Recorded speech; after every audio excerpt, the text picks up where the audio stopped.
disciples have all spoken. We have one of his disciples here, Girish Prabhu. Very fortunate to have disciples of Srila Prabhupada with us. They all know. I once met on New Varshad farm a man. He came to the Sunday feast. He was in his 60s at that point in time. And he said, I met Swamiji. He said, I was an engineer. He was a trainee engineer on the Jaladuta 2. Went through the Prabhupada first, or 3, it's debatable, but on the Jaladuta, when Srila Prabhupada first came from India and arrived in Boston in 1965. This trainee engineer confirmed everything that was said about Srila Prabhupada. He immediately said he was a saint. He said he stayed mostly in his room. He didn't associate much with the coarse sailor people, except to tell them a little bit about Krishna consciousness. He prepared simple meals in a triple-tiered tiffin-type cooking device. He suffered a couple of heart attacks on the way.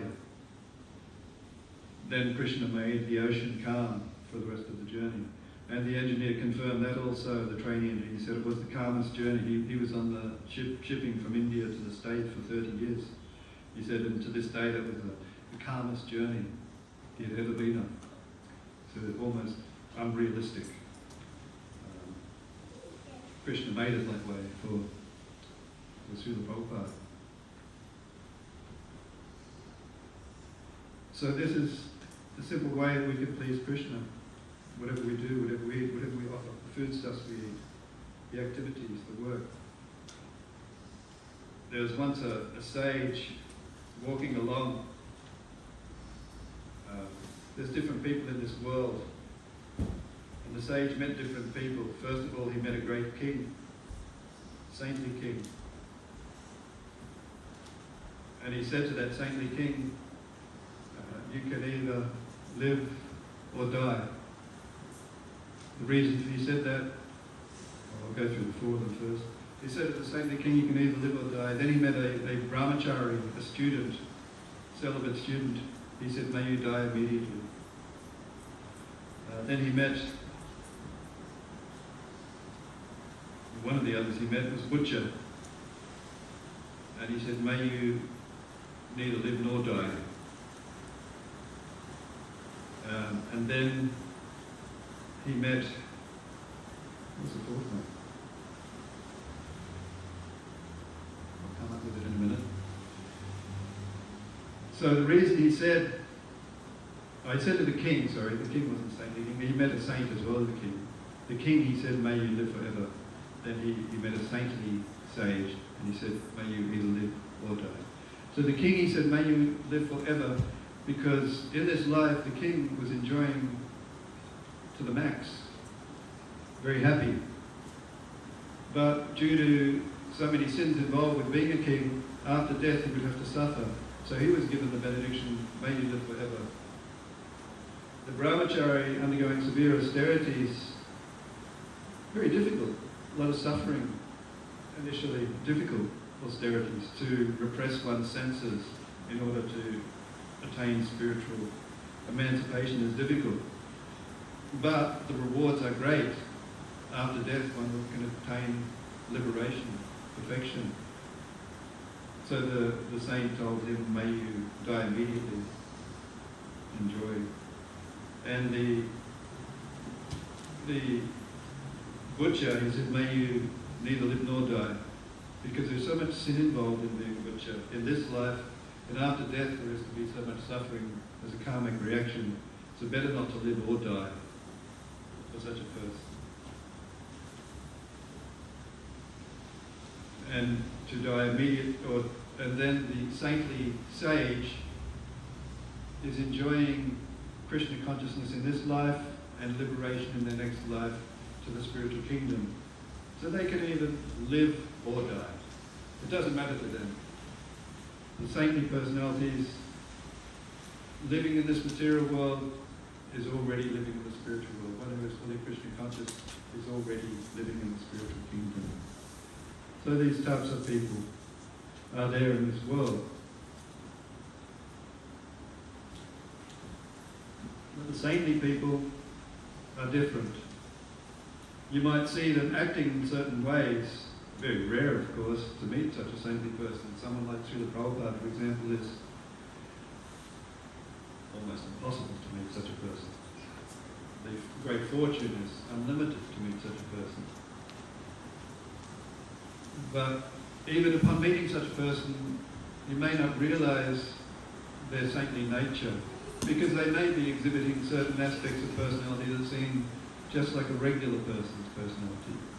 One time, one of Srila Prabhupada's disciples asked him, how do we understand the nature of a saintly person when we see sometimes even a saintly person can become upset or become angry or become chastising, so many different emotions that we experience in this world. And Srila Prabhupada explained that the great saintly persons are like the ocean. On top of the ocean, you may experience waves, you may experience rips and waves and flowing back and forth and being tossed here and there. But you go down and it's very, very still. And Srila Prabhupada was saying the great saintly person is very deep, very deep. What you see on the surface is sometimes what they have to do in order to help their disciples and their followers in this understanding of Krishna consciousness. But their deeper nature is way, way deeper than we can possibly comprehend. They're still, they're peaceful. They only exhibit sometimes these other activities to teach us. That is their purpose, why they come to this world, to teach us. And sometimes to teach, you have to chastise with love. That's part of teaching for any parent or any school teacher. You chastise. But it's done with love. It's done with the intention of helping, not with the intention of hurting. So great saintly people can do like this.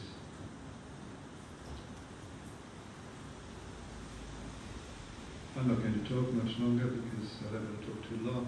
Does anybody have any questions or comments about what we've been talking about thus far? Trying to say Krishna reads about coming down and offering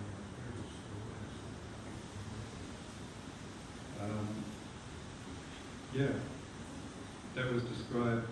The question was, Krishna eats. I described that Krishna eats, and when we offer Krishna something to eat, we offer it on a plate of foodstuffs for him to eat, and then we believe he has eaten, but the food is still there. So how do we know that? What does that mean? How is Krishna eaten if the food is still there?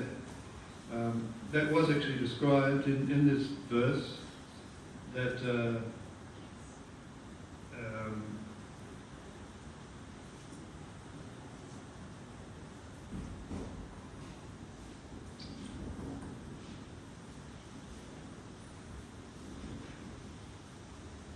first, that Krishna's senses are interchangeable. That was the one point.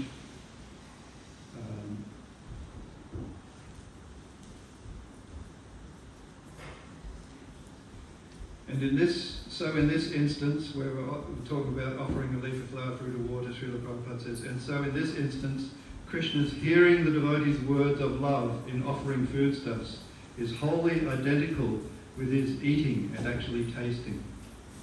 So simply by hearing that offering and being offered that offering in love, Krishna hearing that offering is the same as his tasting. He has interchangeable senses, whereas we would need to taste with our tongue. Krishna can taste just by looking. He doesn't even need to be in the same room. He can hear from anywhere. The one thing that my mother taught me as a good Christian was that God is everywhere. He's in our hearts. He hears everything we say. He sees everything we do. He knows everything about us. Can't hide from the Supreme Personality of Godhead. So everyone, any bona fide religionist will know this. It's not something that only a Hare Krishna knows. God can understand everything and is everywhere. part of his nature. So tasting by seeing, he can impregnate the whole material universe just by glancing. In this world, we see people sometimes that have one sense that is not working properly, their other senses can become stronger, accommodate to that. So to a small degree, we can understand how these things can work.